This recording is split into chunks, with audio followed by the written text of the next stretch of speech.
Says that we are live, and I am sorry we're late. So who knows? I know that we'll probably get a whole lot more people watching later. But we are now live. Hopefully, Lauren, I think I might have just hung up on you because we were having some technical difficulties. If you're on and you see us, please comment. And um, we are going to have a very interesting and hopefully as exciting as this subject can be, conversation with my friend Darby Strickland. Darby, I really appreciate your time and I just appreciate you in general. I tell you that a lot because I just saw you at CCEF over the weekend and you did a talk. It wasn't even necessarily about a domestic abuse, but again, I just really appreciate your heart for survivors of abuse, and your discernment, because this is something that came to you several years ago and you noticed it, you recognized that this isn't right and you got busy and studied. I've always wanted to ask you, how did you get so knowledgeable about this Yeah, it's a subject? great yeah, it's a great question, Jordan. It was great to see you in the flesh and give you a squeeze, and it was just so fun to have fellowship with you. Yeah, I think what I just as a young counselor, I just kept seeing, women come to me with a lot of anxiety, uncertainty, problems in their marriage, and I was seeing a lot of couples coming to me, and I was realizing something was off, but I wasn't quite getting it. And so, over time, I did all the bad counselor things, right? Asked wives to speak more tenderly, all these things. And then I realized in some key sessions when I pushed back against the abusive spouse, they pushed back against me. And they Mhm. were fine. They did not want to receive criticism or improve their marriage. So it just made me really curious what I was seeing. And so really just got to studying as I wanted to understand what was in front of me. Yeah, and where did you go to get your information? I mean, study wise, where did you learn what you learned? That's a good question. Yeah, Because because I I didn't really know, right? Like, even in the beginning, I really didn't understand that it was domestic abuse. Mhm. And so I actually kind of learned on the fly. So some of the key things for me were going to churches and asking for help Mhm. and, just feeling very unsatisfied with the answers and pushing in. I think eventually, I started to recognize this was like gross mistreatment, and there was one spouse that was really unwilling. They were kind of trying to control me in the session, which really led me to look for issues of control because I felt controlled by the abusive spouse. And the other angle I was kind of coming at it was women who really didn't understand. They were struggling to tell me their story, so they would say, this is going on, but it's not that big of a deal, or I'm really sensitive, or they would tell me, like, horrific ways they were mistreated and the next week apologize for speaking of their spouse that way. So they Wow. weren't nobody was really saying to me it's abuse when they were sitting across from me. So it Mhm. even probably took me some time, couple months to say, "Oh, this control, and why would somebody be so confused?" And then I guess the book that really helped me initially was Lundy Bancroft's Why Does He Do That? But it took me Yeah. a while to get there. Yeah, Yeah. 'cause Yeah. nobody was using the language that would led me to believe this is abuse. Yeah. I am trying to figure out if we are live on Facebook. So if anybody that is watching on Facebook, it says people are watching, but I have not been able to find it. And Lauren says she doesn't see us. So it's kind of important that we are actually talking to people. Still not live, she says. I don't know. Maybe we need to go out and come back in. I don't know what's going on. Guys, let's just end the stream. We're going to start Oh, all over somebody's again. saying they're Wait a minute. commenting. Oh, wait a minute. Yeah. So that Nicole, you are seeing us on Facebook? Okay, Yes, ma'am. perfect. Okay, good, because I was about to end it all. Thank you so much. All right, sorry about that. I've been having all sorts of difficulty today, and yeah, sorry about that. As you can see, I'm mobile, and the lighting is terrible. So, well, good. I'm glad to know that. And it was Lindy Bancroft's book. In fact, that was the book that I always recommended to Mhm, people who were wanting to learn more about domestic abuse until your book came out. mhm, And the reason for that is that he talks about the more subtle forms of abuse. And that is something that I see you doing. mhm, And it's a biblically based book. It doesn't have all the language where he's quoting abusers, but you did an excellent job where you were explaining just how destructive this is. And so mhm. um, let's talk a little bit about that. So what kinds of things that do you see on a regular basis in this Mm, that maybe an average counselor would not recognize, they would miss? Can you talk about maybe the different categories of more covert abuse that you see? yeah, I see, because I tend to work with Christian women. One of the things I started picking up on was the spiritual abuse. So one question I started asking was like, "How did your husband pray for you?" And I learned like in really disparaging ways, like, "I can't stand you, maybe God you can," or "Help her become a woman I can tolerate." So I was just really noticing in my circles, the spiritual abuse was quite high about how women would be in particular be shamed with scripture. Um, and so that's just something I'm just really sensitive to. And that can be super subtle because we all know that we are fallen, we sin, we fail, and we're weak. And so when our spouse criticizes it, there's probably a tiny kernel of truth to that, that they use in a way that just sticks. The abuse sticks different because it feels like it's coming from the Lord versus just your spouse. It feels like condemnation.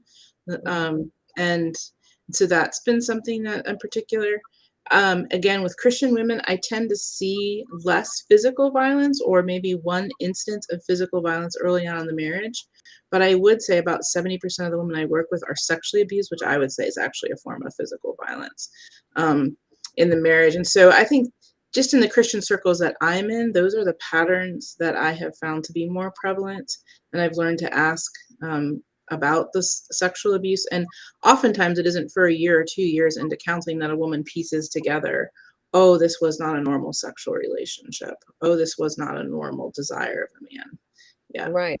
They were pretty much coerced into it. They will Mhm, think that it was mhm, mutual, that they actually agreed, but mhm. then they look back on it and they think it through. A lot of times they were basically manipulated to Mhm. where if they said no, then it was going to there would be consequences. So Yeah. to me, that's definitely not a Mhm. mutual thing.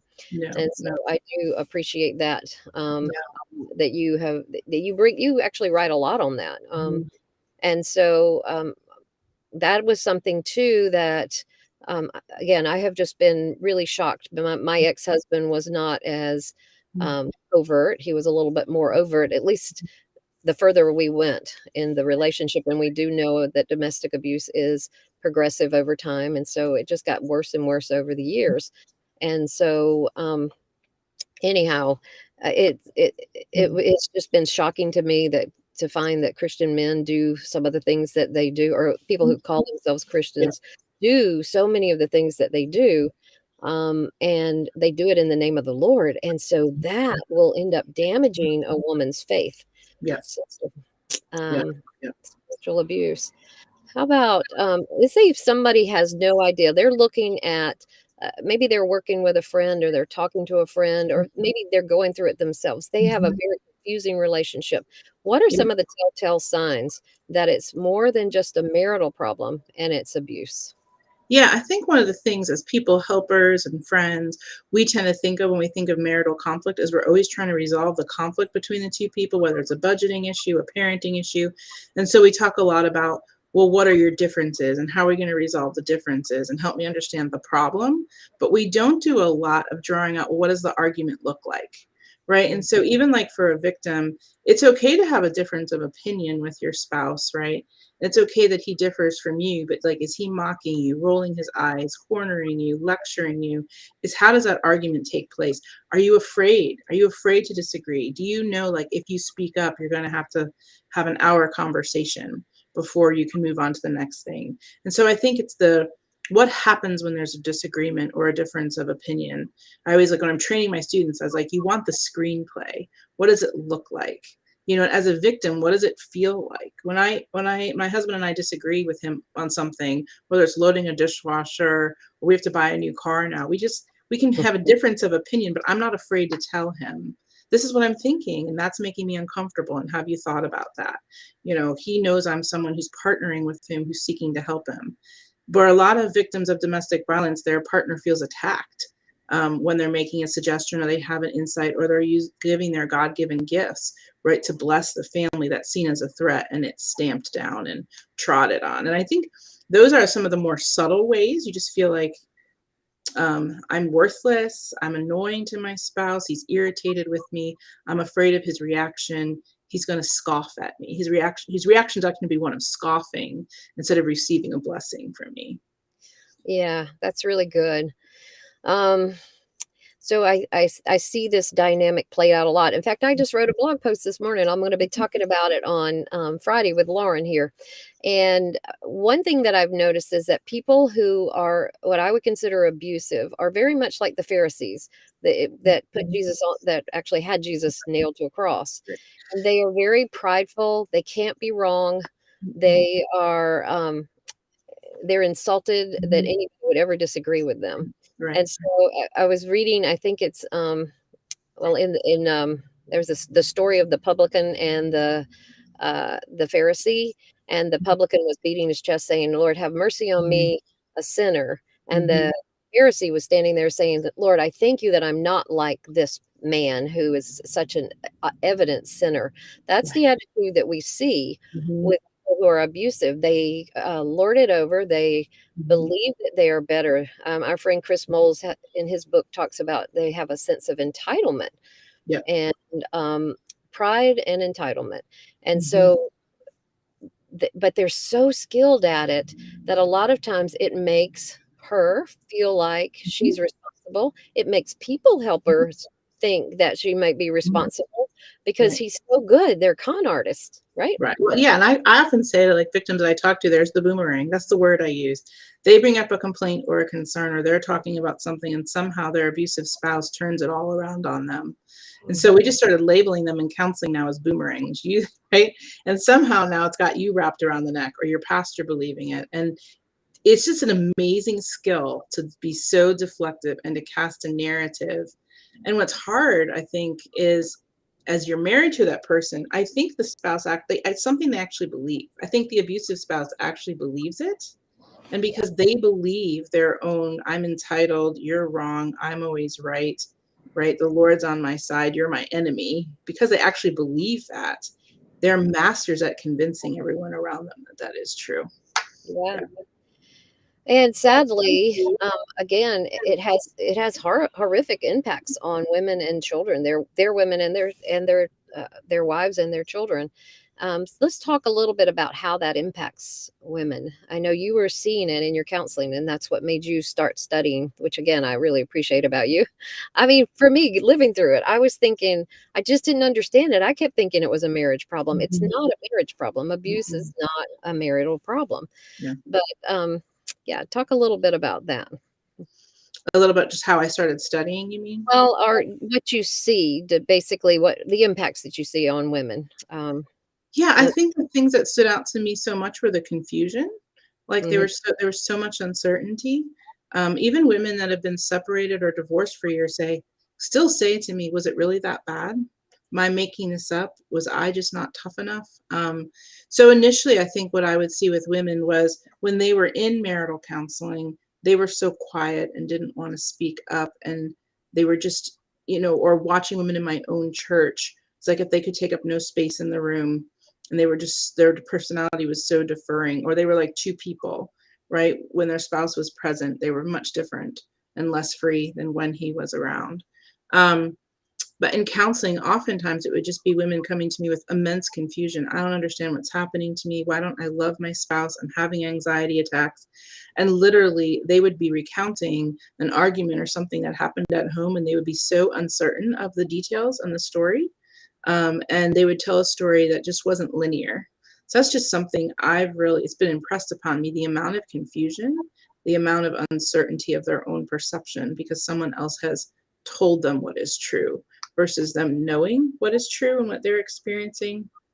yeah, And then I think too, like the body, oftentimes women, it's the body, it's the anxiety, it's the headaches, it's the stomach aches, it's all the physical symptoms that come along with living under constant stress and in constant terror that sound the alarm well before somebody is saying, "Oh, this is what impacting me." Yeah. yeah. And there may have never there's not been any physical harm. I was with my ex-husband for 11 years before the first physical harm, and it came after I told him I was leaving. He would keep me up at night and not let me get sleep. He would just sit there and badger me about how stupid and naive Oh, I was and how I didn't understand his life and how I couldn't speak into it. And I tried and I said, "Well, okay, I can't speak into it." But then he wouldn't let me go to bed either. So, you know, yeah, right. it was awful. It was like torture. It was like, Mhm, I tell people it's like domestic terrorism. You don't have freedom. I didn't have freedom mhm, in my house. I couldn't smile if I smiled in my house. He was right, mad because I was right, happy. yeah. They were so it's just it gets ridiculous, but, And actually, yeah, I would say, like, I think it's really helpful because people often look at a victim and think they should be responding this way, they should be responding that way. But when you recognize they're actually enslaved, mhm, right, to the desires and the attitude and the mood of their spouse, that yeah, you recognize there's very few freedom, right? You can't smile, you can't make leftovers, you can't call your mom on the phone, you can't drive more than 10 miles. There's huge punishments to pay because there's all these rules. Yeah, it's just it's a different kind of enslavement. yeah. Yeah, God's girl saying, "Oh, yeah, the sleepless nights." I'm yeah. telling you, I had many of those, and Mhm, so again, we're looking at things that wouldn't necessarily call abuse mhm, because especially when I was going through it, I got out in 1996, and mhm, the name for domestic abuse back then, and even domestic abuse now has been mhm, rebranded and renamed coercive control, which I think mhm, describes it a whole lot better. It's because you're being forced all the time. mhm, You're being controlled and coerced mhm. on a constant basis. But when I got out, the term was battering. And to me, that was Right. had an that connotation that I was being pummeled and punched. And so Mhm. I remember standing in front of a judge and trying to get a protective order and yet saying, "Your Honor, this has not been an abusive marriage," Right, because I didn't understand what abuse was. right, right. So that is what we're all about at Call to Peace Ministries. This is Domestic Violence Awareness Month. We really want to help educate not only those who have Mhm, experienced it, but people who are um, want to help.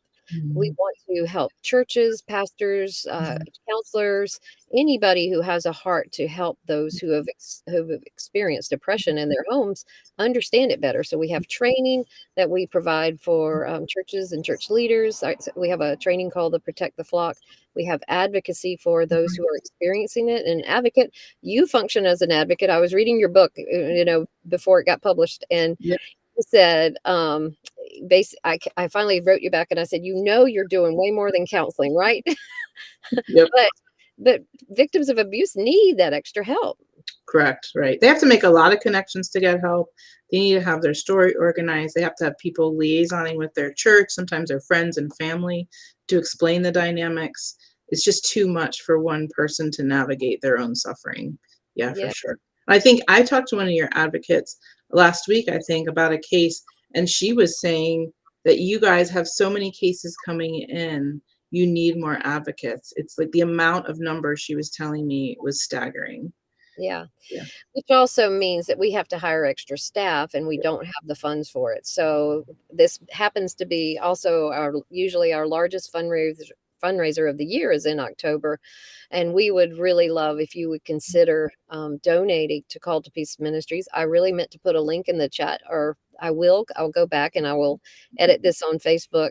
But you can basically just go to calledtopeace.org and click on donate. Anything that comes in this month, we actually have two matching donations, one from Leslie Vernick and one from an anonymous donor, for $25,000. So every dollar that you give will be matched up to $25,000. And so we would love for you to partner with us to make a difference. This is an epidemic in our churches, but Darby, I know that you've seen it. You saw it enough to actually go and to study and learn about it. Yeah, yeah. Yeah, and that's I think that's what's staggering to me is it's way more prevalent. I saw an ad for Domestic Violence Month, and it said, "Who's your 1 in 3?" That's And I thought, yeah, I think that's just really powerful, like, who do you know? We all know somebody, we just don't know we know them. mhm, And who is gonna help people because friends and family and churches often don't know what to do, but they're learning, they're growing, they're willing to be educated, but like your ministry, having an advocate, going in and doing church training, all those things just provides I just think the Lord's care for the vulnerable in the midst. And so I just really appreciate your team's work, and you need to multiply, I keep saying. Yep. So Well, we are trying, and the Lord willing, we will. I know that a lot of people have a heart for this sort of ministry, mhm, and so we really want you to partner with us, because I would say I feel like I actually give money to Call to Peace because I feel like that the work we're mhm, doing, there's nothing like it. There's really nothing else out there like what we're doing to provide the personal advocates. We do not charge women for these services.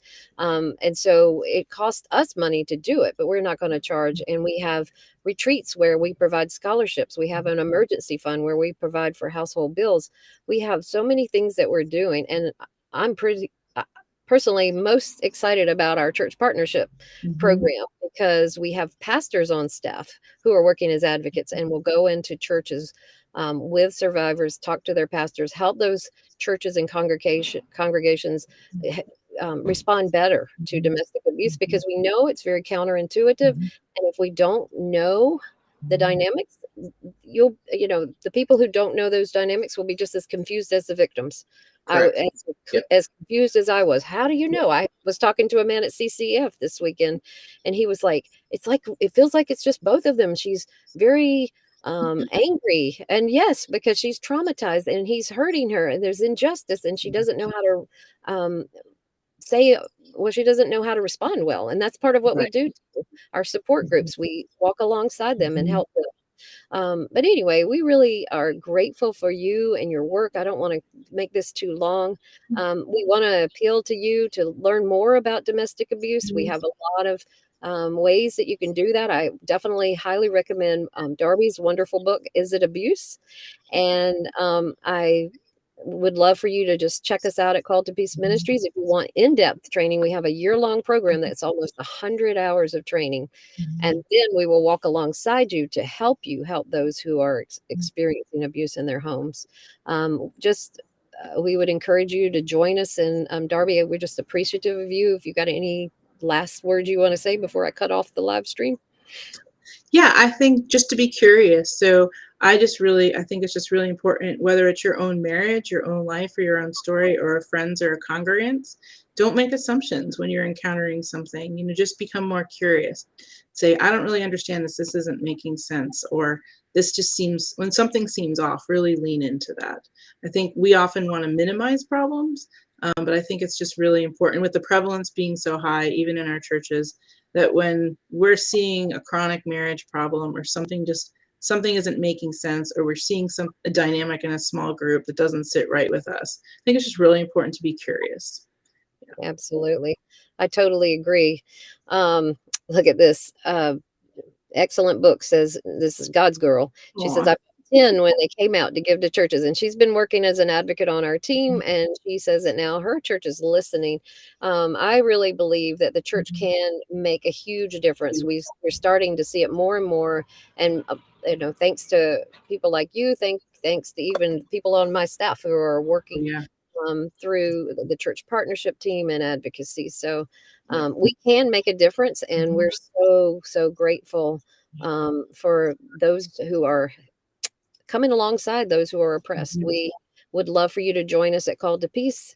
mhm. We're grateful for you, Darby, and I apologize for the crazy lighting and the getting on late. It's been a little bit technically challenging today, but we That's appreciate what everything. it is, Joy. When you're in ministry, you're never stop. You're always on the go. So it's an accurate picture of how much you give to this That's ministry. right. I So know. well done. Yeah. Yes, I Yes. know, Nicole. Yes. Yes. Anyway, so we really are grateful for everybody who partners with us. We would love to have you join us in this October campaign to help those who have been impacted by domestic abuse. And we hope that you'll go to our website to learn more. And I will see you soon, I hope, or talk to you soon. And then I'm going to just cut this live stream off, but please feel free to Please go over to give. the Please website. give. Yeah. Create more helpers. Yeah. Thank you, Darby. We Thank appreciate you. it. Yeah. Take care. Bye bye.